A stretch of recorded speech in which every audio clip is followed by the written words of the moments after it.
എല്ലാ കൂട്ടുകാർക്കും നല്ലൊരു രാത്രി ആശംസിച്ചുകൊണ്ട് നമുക്ക് നേരെ സേതുവിന്റെ പല്ലവിയുടെ നാളത്തെ നല്ലൊരു പ്രമോ വിശേഷം കേട്ടാലോ. അതിനു മുമ്പായിട്ട് വീഡിയോ ഇഷ്ടപ്പെടുവാണെങ്കിൽ ഒരു ലൈക്ക് തരാൻ മറക്കരുത് കേട്ടോ. നമുക്ക് നേരെ നമ്മുടെ വിശേഷത്തിലേക്ക് പോയാലോ. അങ്ങനെ ഇന്നത്തെ വിശേഷം നമ്മൾ കണ്ടു.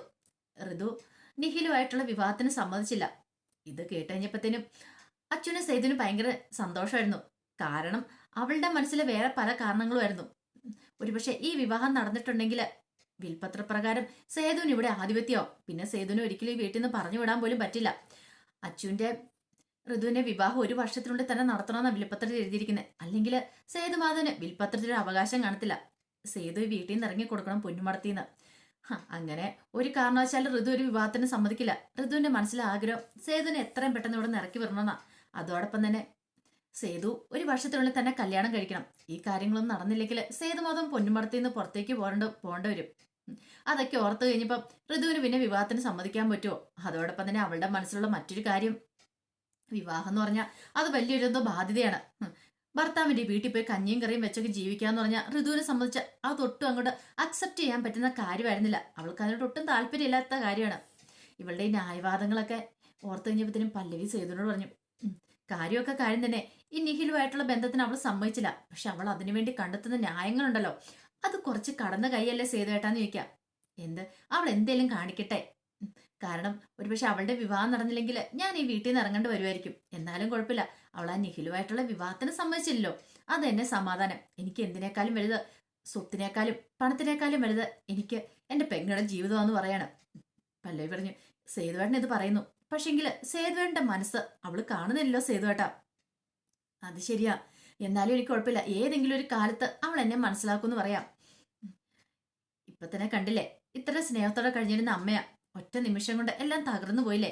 അതൊന്നും ഓർത്ത് സേതുവേട്ടൻ വിഷമിക്കണ്ട. അമ്മയുടെ മനസ്സ് മാറുന്നേ, ഞാൻ മാറ്റിയെടുത്തോളാം. കുറച്ചു നാൾ കഴിയുമ്പത്തിന് അമ്മയ്ക്ക് മനസ്സിലാവും അച്ഛന് കിട്ടിയ നല്ലൊരു ജീവിതമാണെന്നുള്ള കാര്യം. പക്ഷെ പെട്ടെന്നൊന്നും അങ്ങനെ മാറുമെന്ന് എനിക്ക് തോന്നുന്നില്ല പല്ലവി. അമ്മ കട്ടക്കലിപ്പില. ഇന്ന് തന്നെ കണ്ടില്ലേ, അവര് വന്നു കഴിഞ്ഞപ്പോ എന്നോടൊരു കാര്യത്തിൽ ഇടപെടണ്ടെന്ന്. ഒന്നുമില്ലേലും ഞാൻ പൊന്നുമടത്തിലെ മാധവമേനൊരു മകനല്ലേ, ഈ പറയുന്ന ഋതുവിന്റെ അച്ഛൻ്റെ ഒക്കെ സഹോദരനല്ലേ. അപ്പൊ എനിക്കല്ലേ കുടുംബത്തിലെ അവകാശങ്ങളൊക്കെ. അത് പറഞ്ഞിട്ട് കാര്യമുണ്ടോ സേതുവേട്ടാ? ഇപ്പൊ പൂർണ്ണമ്മയുടെ മനസ്സിലേക്ക് അല്ലെങ്കിൽ ഇതൊന്നും കേറത്തില്ല. പൂർണ്ണമ്മയുടെ മനസ്സിലൊരു ചിന്തയുണ്ട്, സേതുവേട്ടൻ ചതിച്ചെന്നുള്ള ആ ചിന്ത ഇരിക്കുന്നതുകൊണ്ടാണ്. സാരമില്ല, അതിനെക്കുറിച്ചൊന്നും ഇപ്പം ചിന്തിക്കാനേ പോണ്ട സേതുവേട്ടൻ. എല്ലാം പതുക്കെ പതുക്കെ മാറും. ഒരു കുറച്ച് സമയം ഒന്ന് കഴിയട്ടെ, പൂർണ്ണമ്മ തന്നെ ചിന്തിച്ചോളൂ എന്നൊക്കെ പറഞ്ഞ് സേതുവിനെ ആശ്വസിപ്പിക്കുകയാണ്. ആ സമയം ശ്രീഹരി എന്ത് ചെയ്യണം, ശ്രീഹരി ആ പുറത്തിങ്ങനെ വന്ന് നിൽക്കണം. അപ്പോഴേക്കാണ് സ്വാതി അങ്ങോട്ട് വരുന്നത്. ശ്രീഹരിയെ കണ്ടു വെച്ചു, എന്തൊരു നിപ്പ, അത് നിൽക്കുന്ന നിപ്പ് കണ്ടില്ലേ എന്ന് ഋതുവിനോട് പറയണം. എന്ത് ചെയ്യാനെന്നറിയാം, കുപ്പത്തൊട്ടി കിടന്നതിനെയൊക്കെ പിടിച്ചോണ്ട് വീട്ടിലേക്ക് വെച്ചില്ലേ. ഓരോരുത്തരുടെയൊക്കെ യോഗം. കടത്തിണ്ണെ കിടന്നവനാ ഇപ്പൊ നല്ല പട്ടുമത്തിലല്ലേ കിടക്കണെന്ന് വെക്കും. ഇത് കേട്ട സ്വാതി പറഞ്ഞ, അത് ശരിയാ, എന്ത് ചെയ്യാനാ, നമ്മുടെ അച്ചു ചേച്ചിയുടെ തലവര. ഒരു തറവാടി മഹിമയോ അതൊന്നുമില്ല. എന്തിനേനെ പറയുന്നു, പറയാനായിട്ട് പേരിന് പറയാനായിട്ട് അച്ഛനും അമ്മയും പോലും ഇല്ല.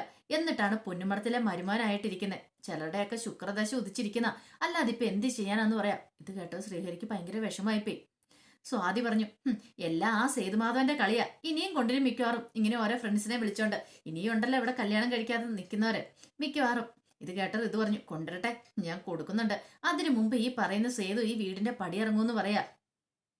സ്വാതി പറഞ്ഞു, വല്ലവരും ആണെങ്കിൽ ഇപ്പൊ നാണം കിട്ടി ഇവിടുന്ന് പണ്ടേ ഇറങ്ങിപ്പോയനം. പിന്നെ നാണമില്ലാത്തോട് പറഞ്ഞിട്ട് കാര്യമില്ല എന്നൊക്കെ പറഞ്ഞ് വളരെ മോശമായ രീതി അപമാനിക്കുകയാണ്. ശ്രീഹരിക്ക് വല്ലാത്തൊരു വിഷമം വന്നു. ശ്രീഹരി ഒന്നും മിണ്ടാതെ അങ്ങോട്ട് കയറിപ്പോവാണ്. ഋതു പറഞ്ഞു, ഇടയ്ക്കിടയ്ക്ക് നമുക്ക് ഇങ്ങനെ ഒരു കൊട്ടു കൊടുത്തോണ്ടിരിക്കണം. അവസാനം നാണം കെട്ട് അവൻ ഇവിടെ നിന്ന് ഇറങ്ങിപ്പോണം. ഇത് കേട്ട സ്വാതി പറഞ്ഞു, അതിന് അച്ചു ചേച്ചി സമ്മതിക്കുമെന്ന് തോന്നുന്നുണ്ടോ? സമ്മതിക്കണം. അവസാനം അവളെ ഉപേക്ഷിച്ചിട്ട് ഇവനിവിടുന്ന് ഇറങ്ങിപ്പോയാൽ നമുക്ക് അവളെ വേറെ കല്യാണം കഴിപ്പിക്കാന്ന് പറയണം. അതൊക്കെ നടക്കുന്ന കാര്യമാണ് ഋതു ചേച്ചിനെ വയ്ക്കും. നടക്കണം, നടന്നില്ലെങ്കിൽ ഈ ഋതു നടത്തൂന്ന് പറയാണ്. പിന്നീട് പൂർണ്ണിമ ഇരിക്കുന്ന സമയത്ത് പല്ലവി സേതും കൂടെ അങ്ങോട്ട് വരുന്നേ. പിന്നീട് പല്ലവി എന്നിട്ട് പറഞ്ഞു, പൂർണ്ണാമ്മേ, അതെ, എത്രയും പെട്ടെന്ന് തന്നെ ഋതുവിന്റെ കല്യാണം നടത്തണ്ടേന്ന് ചോദിക്കുക. ഇത് കേട്ട് കഴിഞ്ഞപ്പോഴത്തേനും പറഞ്ഞു, ഋതുവിന്റെ കല്യാണം നടത്താനോ? അതിന് ഞാനിവിടെ ഉണ്ടെന്ന് പറയണം. അല്ല, ഇപ്പൊ ഋതുവിന് ആലോചനയൊക്കെ വരുന്നുണ്ടല്ലോ. വിൽപത്ര പ്രകാരം ഒരു വർഷത്തിനുള്ള കല്യാണം നടത്തണമെന്നല്ലേ പറയണേ. ഇനിയിപ്പൊ നീട്ടിക്കൊണ്ട് പോയിട്ട് കാര്യമുണ്ടോ? നടത്തണ്ടേന്ന് ചോദിക്കോ? ഓ, അതതിന്റെ സമയമാകുമ്പോൾ നടന്നോളൂ. അതിന് ആരും കച്ച കെട്ടി ഇറങ്ങണ്ടെന്ന് പറയണം. ഇത് കേട്ട സേതു പറഞ്ഞു, അതെ, അമ്മയ്ക്ക് എന്നോട് എന്തെങ്കിലും ദേഷ്യമുണ്ടോ എന്നോട് തീർത്തോ. ഇപ്പൊ ആ നിഖിലുമായിട്ടുള്ള ബന്ധത്തിന് അമ്മ സമ്മതിച്ചെന്നെ എന്നോടുള്ള ദേഷ്യം കൊണ്ടാന്ന് എനിക്കറിയാം. പക്ഷെ അതൊരു കാരണവശാലും നടക്കാൻ പാടില്ല. ഋതുവിന് കല്യാണം ആലോചിക്കണമെങ്കിൽ നമുക്ക് വേറെ കല്യാണം ആലോചിക്കാം, അത് മതി. അല്ലാതെ അമ്മ മനസ്സിൽ ഉദ്ദേശിക്കുന്ന പോലെ ആ നിഖിലുമായിട്ടൊരു ബന്ധം ചേരത്തില്ല എന്ന് പറയണം. ഇത് കേട്ടും പൂർണ്ണിമ ചാടി എഴുന്നേറ്റിട്ട് ചോദിച്ചു, ഇതൊക്കെ പറയാൻ നീ ആരടാന്ന് ചോദിക്കുക. അമ്മ ഞാൻ കൂടുതൽ പറയരുത്, അമ്മയാണ് പോലും. എടാ, നിന്നെ സ്വന്തം ദേ എന്റെ മക്കളെക്കാളും കൂടുതൽ കരുതലായിട്ട് നിന്നെ സ്നേഹിച്ചു വന്നാ. പക്ഷെങ്കിൽ നീ എന്നെ പിന്നീന്ന് കുത്തി എന്നെ ചതിച്ചു. ആ ഒരു ചതി ഒരിക്കലും എനിക്ക് മറക്കാൻ പറ്റില്ലടാ. എന്റെ അച്ഛൻ്റെ ജീവിതം നീ കൊണ്ട് തൊലച്ചു കളഞ്ഞെന്ന് പറയാണ്. പല്ലി പറഞ്ഞ് ഇങ്ങനെയൊന്നും പറയില്ലമ്മേന്ന് പറയണ. നീ സൂക്ഷിച്ചോ, ഇന്നലെ ഇവൻ എന്നെ ചതിച്ചു, നാളെ നിന്നെ ആയിരിക്കും ഇവൻ ചതിക്കാൻ പോണെന്ന് പറയാം. ഇല്ലമ്മേ, അങ്ങനെയൊന്നും സേതുവേട്ടൻ ഒരിക്കലും ചെയ്യില്ല എന്ന് പറയാം. ചെയ്യില്ല പോലും. അല്ല, ഇവന്റെ സ്വന്തം പെങ്ങള്, അല്ല ഇവന്റെ സ്വന്തം കൂടപ്പുറപ്പാണ് ഇവനങ്ങനെ ചെയ്യുമായിരുന്നു. ഇതിപ്പോ എന്റെ മകളായതുകൊണ്ടല്ലേ, എന്റെ മാധവേട്ടൻ്റെയും കൂടെ മകളായതുകൊണ്ടല്ലേ ഇവളങ്ങനെ ചെയ്തേ. അല്ലെങ്കിൽ ഇവൻ അങ്ങനെ ചെയ്യുമായിരുന്നോ? അച്ഛനെ ആർക്കെങ്കിലും പിടിച്ചു കൊടുക്കുമായിരുന്നോ? ഇത് കേട്ടതും പെട്ടെന്ന് ശ്രദ്ധിച്ചു. പുണ്ണാമ്മ എന്താ പറയണേ? അച്ഛൻ എന്റെ പെങ്ങള് തന്നെയാന്ന് പറയണേ. അത് പറച്ചില് മാത്രമല്ലേ ഉള്ളൂ. അങ്ങനെ നിനക്ക് എന്തെങ്കിലും ബോധം ഉണ്ടായിരുന്നെങ്കിൽ ആരോരും ഇല്ലാത്തവനെ കൊണ്ട് അവനെ കല്യാണം കഴിപ്പിക്കുമായിരുന്നോ? അപ്പോഴേക്കും ശ്രീഹരി അച്ഛനും കൂടെ അങ്ങോട്ട് വരികയാണ്. അവർ കേട്ട് ഈ പറയുന്നതൊക്കെ. ഒരു എവിടെയോ കിടന്ന ഒരു അനാഥനെ പിടിച്ച് എന്റെ മോളെ കൊടുക്കുമായിരുന്നോ? അവന് പറയത്തക്ക ബന്ധുബലങ്ങളില്ല, ഈ പറയുന്ന ജോലിയോ വരുമാനം ഒന്നുമില്ല. പിന്നെ അവരെങ്ങനെ ഭാവി ജീവിക്കുന്ന ഓർത്തോണ്ട. പന്തൽ പണിയായിട്ട് നടന്ന് എന്റെ മോളെ പോറ്റാന്നോർത്തോ? അതോ ഇനിയിപ്പം പൊന്നുമളത്തിലെ സ്വത്ത് കണ്ടിട്ടാണോ നീ അവന് എന്റെ മോളെ പിടിച്ചു കൊടുത്തേന്ന് ചോദിക്കുക. അത് കേട്ട സേതു പറഞ്ഞു, അമ്മ ഇങ്ങനൊന്നും പറയരുത്, ഞാൻ അങ്ങനെയൊന്നും ചിന്തിച്ചിട്ടില്ല. അച്ഛന് ചേർന്ന നല്ലൊരു ബന്ധം, അച്ഛനെ പൊന്നു പോലെ നോക്കുന്ന ഒരുത്തൻ, അത് മാത്രമേ ചിന്തിച്ചുള്ളൂ. പൊന്നും പണമൊക്കെ പിന്നീട് ഉണ്ടാകുന്ന കാര്യങ്ങൾ, അത് നാളെയാണല്ലോ നമുക്ക് ഉണ്ടാക്കാം. പക്ഷേങ്കിൽ നല്ല സ്വഭാവ ഗുണമുള്ള ഒരു ചെറുക്കനെ കിട്ടുകയെന്ന് പറഞ്ഞാൽ ഭയങ്കര ബുദ്ധിമുട്ടുള്ള കാര്യമെന്ന് പറയണേ. പിന്നെ നീ കണ്ടെത്തിയ ഭയങ്കര സ്വഭാവ ഗുണങ്ങളുള്ള ചെറുക്കൻ ഈ നാട്ടിലെങ്ങും വേറെ ആണുങ്ങളില്ലാത്തോണ്ടല്ലേ എന്നെ കൊണ്ടൊന്നും പറയിപ്പിക്കരുത്, കടന്നു പൊക്കണം. ഋതുവിന്റെ കല്യാണം ആരെ കൊണ്ട് എങ്ങനെ നടത്തിക്കണമെന്നൊക്കെ എനിക്കറിയാം. അത് ആ കാര്യം പറഞ്ഞുകൊണ്ട് ഇനിയിപ്പം മേലാൽ എൻ്റെ അടുത്തേക്ക് വന്നേക്കരുത് എന്നൊക്കെ പറഞ്ഞുകൊണ്ട് ചീത്ത പറയാണ്. അവസാനം ഇതൊക്കെ കേട്ടോണ്ട് ശ്രീഹരിക്ക് ഭയങ്കര സങ്കടമായിപ്പോയി. ശ്രീഹരി മുറിയിലേക്ക് പെട്ടെന്ന് കയറിപ്പോയപ്പോൾ അച്ചു ആ കൂടെ അങ്ങോട്ട് പോവാണ്. പല്ലവി സേതുവിന്റെ കൈ പിടിച്ചിട്ട് പറഞ്ഞു, ബാ സേതുവേട്ട എന്നും പറഞ്ഞുകൊണ്ട് അങ്ങോട്ടേക്ക് കൂട്ടിക്കൊണ്ട് പോണം. അതെ, അമ്മയുടെ വിഷമം സേതുവേട്ടൻ മനസ്സിലാവുമല്ലോ, സാരമില്ല, അതൊക്കെ മാറിക്കോളൂന്ന് പറയാം. എന്നാലും അമ്മ പറഞ്ഞു കേട്ടോ, ഞാൻ ചതിച്ചെന്ന്. ഞാൻ എങ്ങനെയാ പല്ലവി അമ്മേനെ ചതിക്കുന്നേ? എനിക്ക് അമ്മേനെ ചതിക്കാൻ പറ്റുമെന്ന് ചോദിക്കാം. സാരില്ല, എല്ലാം മാറൂന്നേ. അമ്മയുടെ മനസ്സിൽ തെറ്റിദ്ധാരണ കൊണ്ടല്ലേ അമ്മ ഇങ്ങനെയൊക്കെ പറയണേ. അത് ശരിയായിരിക്കും, പക്ഷെ എത്രന്ന് വെച്ചാൽ ഞാൻ സഹിക്കുന്നേ? എത്ര നാൾ വെള്ളം ഞാൻ കാത്തിരിക്കാം. പക്ഷെ അമ്മ എന്നെ മനസ്സിലാക്കണമെന്ന് പറയാം. എനിക്ക് അമ്മ എന്നെ മനസ്സിലാക്കത്തിലുള്ള സങ്കടമുള്ളെന്ന് പറയാം. അമ്മ ഇങ്ങനെ ഓരോ വാക്കുകളും പറയുമ്പം അതെന്റെ നെഞ്ചിലേക്ക് തറഞ്ഞു കയറുക. ഒരു പക്ഷെ ഇപ്പൊ അച്ഛനുണ്ടായിരുന്നെങ്കിൽ ഇങ്ങനെയൊന്നും അമ്മ എന്നോട് പറയില്ലായിരിക്കും, ഇല്ലേ പല്ലവിന്ന് ചോദിക്കാം. സേതണ്ണൻ എന്തിനാ ഇങ്ങനെ കാട് കയറി ചിന്തിക്കുന്നേ? അതിനെക്കുറിച്ചൊന്നും ചിന്തിക്കാൻ പോണ്ട. തൽക്കാലത്തേക്ക് പൂർണ്ണാമ പറഞ്ഞ കാര്യങ്ങളൊക്കെ മനസ്സിൽ നിന്ന് കളഞ്ഞേരെ. ഒരിക്കലും സത്യങ്ങളൊക്കെ തിരിച്ചറിയുന്ന സമയത്ത് പഴയതുപോലെ തന്നെ സേതുവേട്ടനെ പൂർണ്ണാമ വന്ന് സ്നേഹിക്കും. അതിനുവേണ്ടി നമുക്ക് കാത്തിരിക്കാം. ഈ പല്ലവി അല്ലേ പറഞ്ഞേ? പല്ലവി പറഞ്ഞിട്ടുണ്ടെങ്കിൽ സേതുവേട്ടന് വിശ്വാസം ഇല്ലെന്ന് ചോദിക്കാം. ശരിയെന്ന് പറയാണ്. ആ സമയം ശ്രീഹരിയെ അച്ഛൻ കൂടെ മുറിയിലേക്ക് ചെല്ലുവാണ്. ശ്രീഹരിക്ക് ആ പട വിഷമായിരുന്നു. ശ്രീഹരി പറഞ്ഞു, കണ്ടില്ലേ ഇപ്പൊ തന്നെ എന്തൊക്കെയാ പറഞ്ഞ പൂർണിമയാണെങ്കിലും അത് മാത്രമല്ല, ഇതിനു മുമ്പ് സ്വാതി ഋതു ഒക്കെ എല്ലാരും പറയുന്നത് എന്തിനാ? ഞാൻ അനാഥന, എനിക്ക് ആരുമില്ല, എനിക്ക് പറയത്തക്ക ബന്ധുബലങ്ങളില്ല, സ്വത്തും പണമൊന്നും ഇല്ല, ഒരു കാരണവശാലും അച്ഛനും ഭർത്താവാനുള്ള യാതൊരു യോഗ്യത എനിക്കില്ലെന്ന് പറയാണ്. ഇതൊക്കെ ഞാൻ കേട്ട് മടുത്തു. ഇങ്ങോട്ട് കയറിയപ്പം പോലെ ഞാൻ കേൾക്കണം. നേരത്തെ ഞാൻ കുറെ കേട്ടിട്ടുണ്ട്, പോകുന്ന സ്ഥലങ്ങളിലൊക്കെ ആരും ഇല്ലാത്തതിനുള്ള കളിയാക്കലുകളൊക്കെ കുറെ കേട്ടിട്ടുണ്ട്. അതെല്ലാം സഹിച്ച് ഞാൻ ഇങ്ങോട്ട് വന്നേ. ഇപ്പൊ ഇവിടെ വന്നു കഴിഞ്ഞപ്പോഴത്തേനും അത് അതിനേക്കാളും അപ്പുറം. എന്നെ കൊണ്ട് പറ്റുന്നില്ല അച്ചു, ഞാൻ ഇവിടുന്ന് എങ്ങോട്ടേലും പോവാന്ന് പറയണം. ഇത് കേട്ടത് അച്ചു പറഞ്ഞു, എന്താ ശ്രീഹരി ഇങ്ങനെ പറയണേ? ശ്രീഹരിക്ക് എന്താ ഇത്ര പെട്ടെന്ന് തന്നെ മടുത്തോന്ന് ചോദിക്കാം. അല്ല, അത് പിന്നെ ഞാൻ ഒരു കാര്യം ഞാൻ പറഞ്ഞേക്കാം. ഇങ്ങനെയാണെങ്കിൽ എനിക്ക് ശ്രീഹരിയോടൊപ്പം ജീവിക്കാൻ ബുദ്ധിമുട്ടായിരിക്കും എന്ന് പറയാം. എന്നെ സ്നേഹിക്കാത്ത ഒരാളുടെ കൂടെ എന്നെ സ്നേഹിക്കുന്നുണ്ടായിരുന്നെങ്കിൽ ശ്രീഹരി ഇങ്ങനെ പറയുവോ? എനിക്ക് വേണ്ടിയിട്ട് എന്ത് ത്യാഗം സഹിക്കാനും ശ്രീഹരി ഒരിക്കലും ആയിരിക്കില്ലേ? ഇപ്പൊ തന്നെ കണ്ടില്ലേ, ആരൊക്കെ എന്തൊക്കെ പറഞ്ഞാലും എന്നെ ചേർത്ത് പിടിക്കുകയല്ലേ ചെയ്യണ്ടേ? പോട്ടേന്ന് പറഞ്ഞ് എന്നെ ആശ്വസിപ്പിക്കുകയല്ലേ ചെയ്യണ്ടേ? അതിന് ഭാര്യ ശ്രീഹരി കണ്ടോ സ്വയം ഈഗോ വെച്ച് താഴ്ന്നു കൊടുക്കുകയാണ് ചെയ്യുന്നത്. ഒരിക്കലും ആരുടെ മുന്നിലും താഴ്ന്നു കൊടുക്കേണ്ടവനല്ല ശ്രീഹരി.